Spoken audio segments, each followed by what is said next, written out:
E qual a diferença do psicólogo para o neuropsicólogo? Tá. O psicólogo, assim, a psicologia é a ciência do comportamento. É um comportamento manifesto ou não manifesto, ou seja, o comportamento que a gente age, né? Geralmente a ideia de comportamento tá ligado com movimentação, né? Mas ficar parado em repouso também é um tipo de comportamento. Então, coisas que a gente acha que não é comportamento, é comportamento. Dormir é um comportamento. É um comportamento não manifesto, ou seja, aquilo que não é movido pelo corpo. Então, o psicólogo é a ciência, é a ciência do comportamento.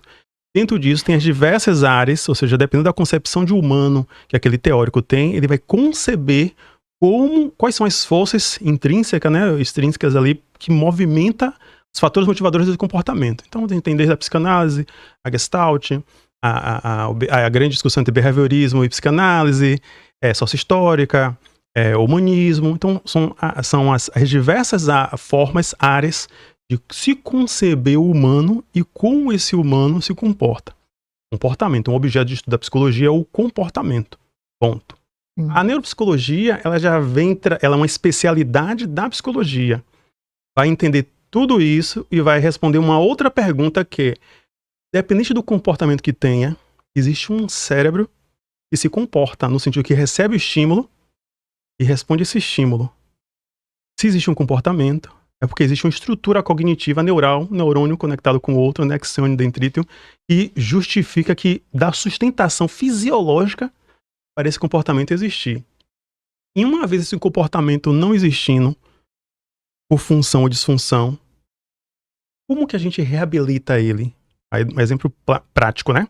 Uma pessoa tem um AVC, um acidente vascular cerebral, e aí perde um pouco o movimento da fala. Fica um pouco gago, perde um pouco a dicção. Então não existe nenhum problema ali na parte, no aparelho fonador, né?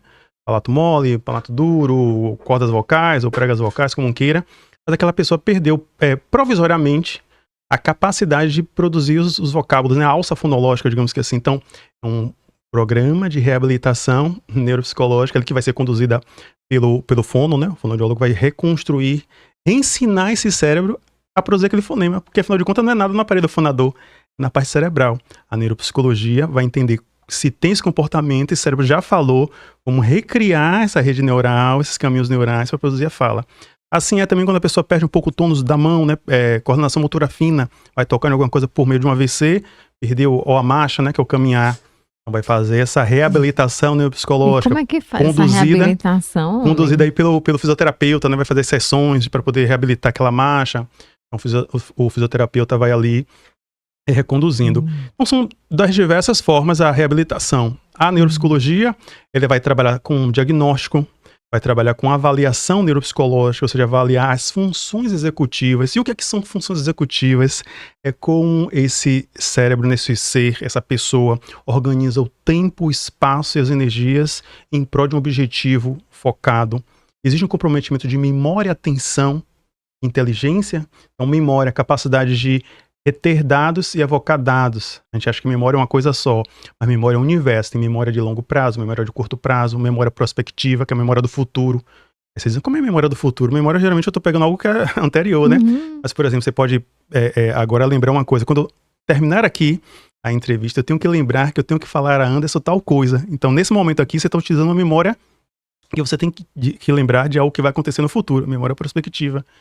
Então, memória semântica, que é entender, nesse exato momento aqui que eu estou falando, eu estou me utilizando de uma série de palavras, vocábulos, criando uma trama do meu discurso, que é própria meu, né? Assim, apesar das palavras serem comum, você está fazendo um esforço cognitivo para decodificar.